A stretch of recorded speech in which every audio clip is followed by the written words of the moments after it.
Today we're going to talk about the ever-expanding influence that the lock sport community is having on the manufacturers of lockpicking gear. This is the latest and possibly the most dramatic example, not only of them changing, but of the manufacturers working directly with lock pickers to improve their products. This is version 2 of Wendt's emergency lockpick kit. It's pretty cool, sells for $22, 18.5 euros. It fits in this little plastic case, comes with some instructions. Again, credit card size. Very nice little package.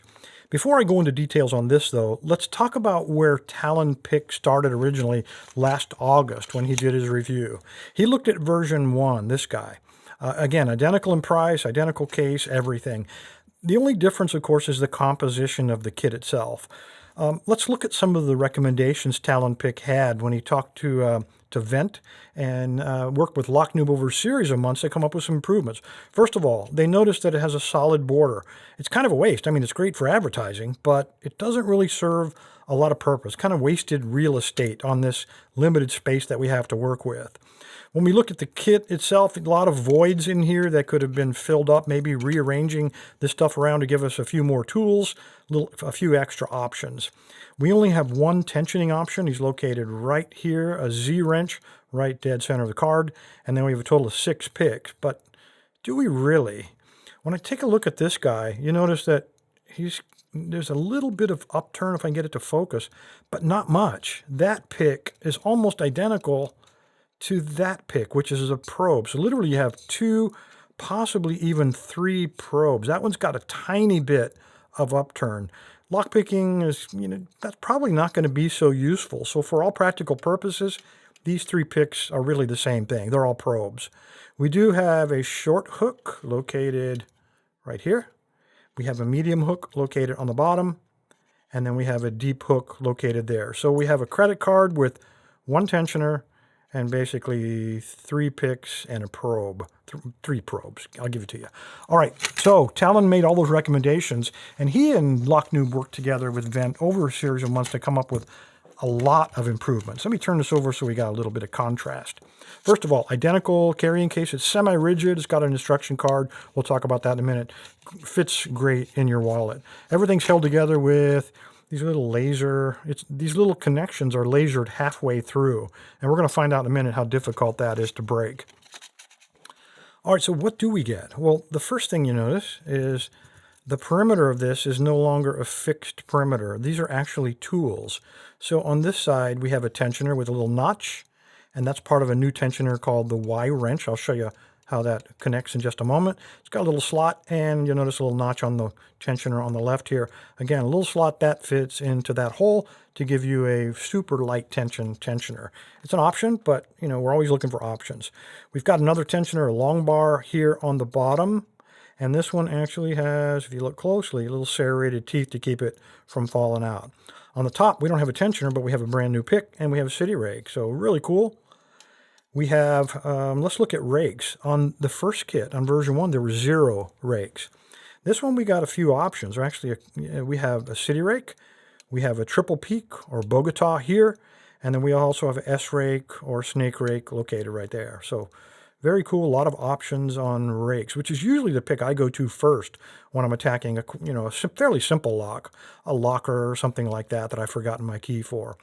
And then the picks themselves are all useful. We have a short hook, we have a medium hook right here, and then we have a deep hook there. We also have the same Z-wrench, or very close to it, located right there in the center where the old one was, but now we've got a lot more room for all this other stuff. And for those of us who work with those really tiny locks, you never seem to have a tensioner that'll fit in those things. Well, they had room, so they squeezed one into that gap right there. Very cool. These also have little holes cut in them.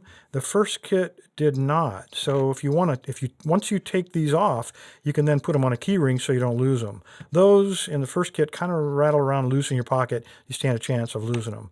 So very cool little kit. It's got pretty much everything you need to pick the random, fairly simple lock, and maybe even some intermediate locks that you run into. Let me go ahead and break these out of here, and let's see what we can do with this guy. I want to see how easy it is to break these loose.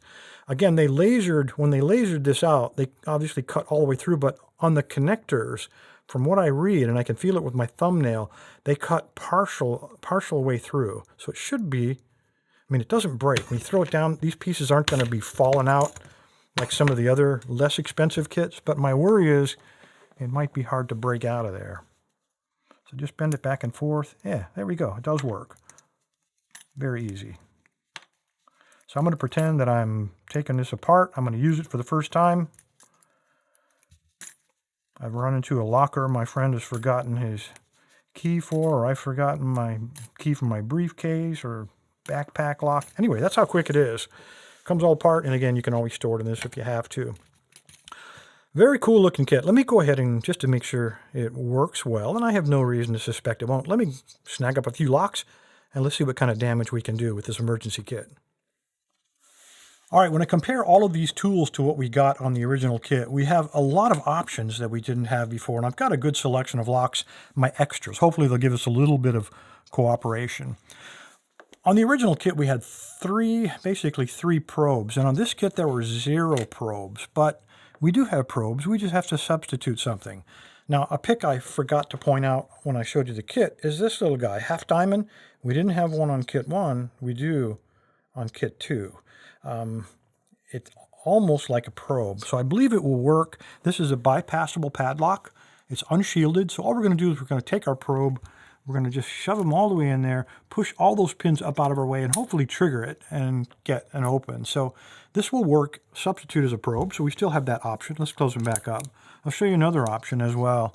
It all comes down to the shape of the pick. So we have a city rake. Obviously, we could probably rake this lock open, but this will also work as a probe to help bypass padlocks. Again, same technique, all the way in, shove them in there, snag that actuator, and get an open. So we don't have a dedicated probe, but we certainly have things that will open up unshielded padlocks.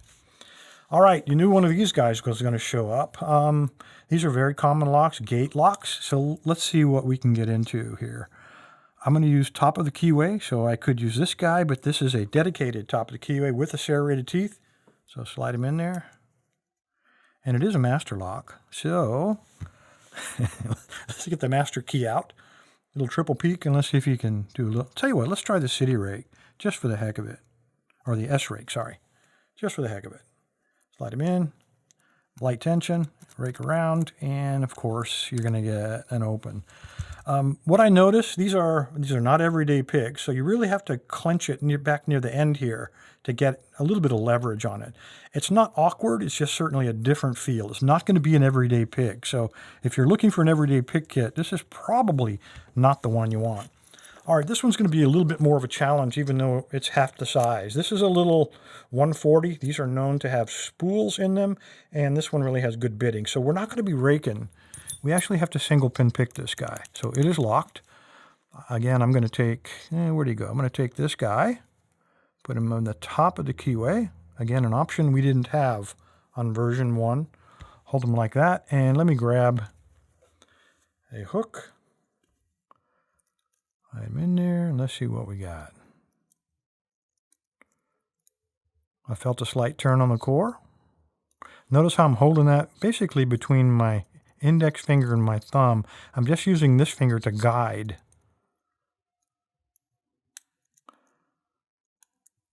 Nice click. Come on, baby. I haven't gotten a fault set yet. I'm hoping for counter rotation here pretty quick. And there we go, without counter rotation. Got lucky, but again, these usually contain 2 to 3 spools, little master 140.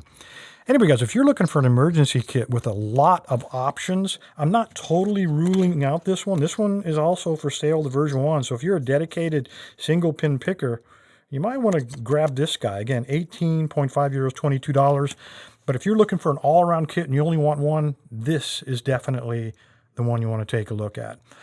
Inside of here, I told you I'd point out the Y. So we have a couple of weird tensioners here. We have this little guy, this little guy with a notch cut out of the bottom of it right there. And then we also have one with a little peg. And there's 2 ways to use this. The first way, you turn it in and fold it like that. So it's kind of shaped like a Y. So it's really flexy. So you can put one end in the lock, depending on the thickness that you're looking for, and you get a little flexiness. I've also found it to be useful this way because This would be a tensioner that's too long to fit on a card by itself. It's a little awkward to use, but again, you put it into the keyway and it gives you that extra flexiness of having that double length. Anyway, that's how you use it. You don't have that option on version 1, but again, it's the option we do have on version 2. Appreciate your time, guys. Stay safe, stay legal. The giveaway. I am keeping this busted up one. Sorry, guys. But what I will do, I am giving away 2 of these because I have a version 1 and a version 2. And I have 2 giveaways of identical things. Appreciate your time, guys. Stay safe. Stay legal. Oh, by the way, if you want to know how to register for the re-giveaway, stick around. I'll tell you how to do it. Thanks, guys. All you need to do is navigate to locklab.com, the tribal website, and scroll down in the middle of the page. You'll see all the giveaway buttons, Monday, Wednesday, and Friday. But the one you're looking for is the Weekend Review giveaway, purple band. Just click on it. It'll take you to the registration page. Again, scroll to the bottom, put in a good email address, so if you win, I can get in touch with you, let you know. Put in a username, doesn't matter what it is, and click Submit. When you're done, you'll get a green check mark confirming your entry. Thanks, guys.